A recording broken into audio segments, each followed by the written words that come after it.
Viewers, আসসালামু আলাইকুম। প্রথমে আমি রাহাতের একটা গল্প দিয়ে শুরু করি। রাহাত যখন পড়তে বসতো, রাহাতকে সবচেয়ে বড় পড়াশোনায় বাধা দিত তার মোবাইল।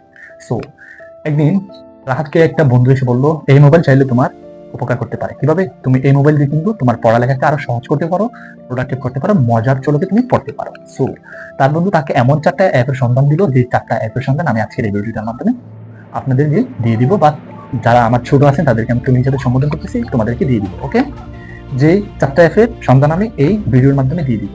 1 নাম্বার, তার বন্ধু তাকে বলছে, রাহাতকে বলছে, রাহাত তুমি তোমার পড়াশোনার জন্য একটা প্রপার প্ল্যান তৈরি করো, কখন কোন সাবজেক্ট কোন সময় পড়বে সেই প্ল্যানটা তৈরি করো। সেই প্ল্যানটা তৈরি করার জন্য টু ডু লিস্ট অ্যাপটা ব্যবহার করতে পারো।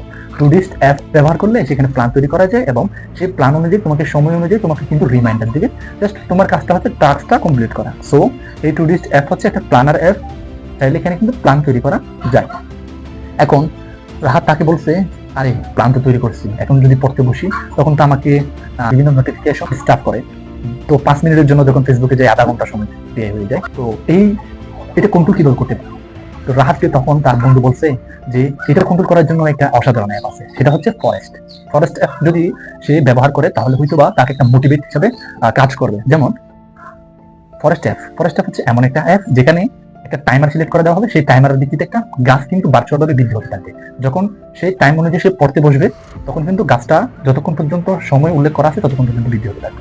ওই সময়ের ভিতরে যদি সে পড়তে না বসে যদি ফরেস্ট অ্যাপস থেকে যদি বাইর হয়ে অন্য কোনো সোশ্যাল প্ল্যাটফর্মে যায় মোবাইলের ভিতর, তাহলে কিন্তু ওই গাছটা কিন্তু মারা যাবে। সো গাছটা মারা গিয়ে একটা মোটিভেট করতেছে কি, দেখেন যদি গাছটা মারা যায় তাহলে তার পড়াশোনা ব্যাঘাত হচ্ছে, তার মানে তার জীবন থেকে এভাবে সময়গুলো নষ্ট হচ্ছে।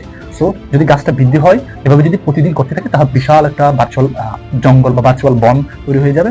এদিকে ফিজিক্যালি কিন্তু রাহাতেরও এটা কি তৈরি হবে, মানে একটা জ্ঞানের জগৎ তৈরি হয়ে যাবে। সো এই জন্য ফরেস্ট অ্যাপ হচ্ছে একটা ডিস্ট্রাকশন কন্ট্রোল করার অ্যাপ, যে তোমার মোবাইলে যদি তুমি সেট করে রাখো, তাহলে তোমার জন্য সেটা ভার্চুয়াল একটা ট্রি বৃদ্ধি হওয়ার ফলে তোমাকে বোঝাবে 30 মিনিট পড়লে তোমার 30 মিনিট জ্ঞান বৃদ্ধি হবে।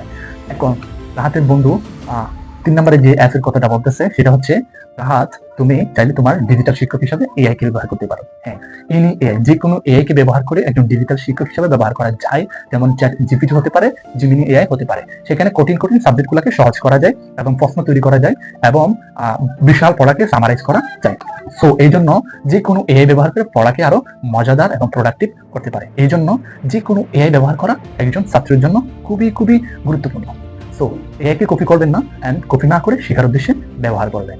এখন রাহাতের বন্ধু তাকে যে 4 নাম্বার অ্যাপের কথাটা বলছে, সেটা কিন্তু আমরা সবাই ব্যবহার করি, কিন্তু আমরা হয়তো বা অন্যান্য কাজে ব্যবহার করি। সেটা হচ্ছে ইউটিউব দেখে কিন্তু অনেক পডকাস্ট বা অনেক টিউটোরিয়াল, যে এডুকেশনাল ভিডিও আছে, সেগুলো দেখে অনেক কিছু শেখা যায়। যেমন কঠিন ম্যাথ সলিউশন এবং ভিডিও সহকারে পাওয়া যায়। সেই জন্য ইউটিউব হচ্ছে খুবই গুরুত্বপূর্ণ অ্যাপ। আমি ইউটিউবে ব্যবহার করতে বলবো। এই জন্য যদি আপনার প্রয়োজন হয় তাহলে আপনি ইউটিউব ব্যবহার করবেন। যদি আপনি কঠিন একটা বিষয় পারতেছেন না, সেটা ভিডিওতে যদি দেখেন, তাহলে হয়তো বা সেটা আপনার জন্য সহজ হবে বা তোমার জন্য সহজ হবে, সেটা তুমি ব্যবহার করো। সো এই জন্য স্টুডেন্টের জন্য এই কয়েকটা অ্যাপ খুবই গুরুত্বপূর্ণ। সো ভিডিওটা যদি একটুখানি উপকৃত হয় তাহলে লাইক করে শেয়ার করে দাও। ধন্যবাদ। ভিডিওটা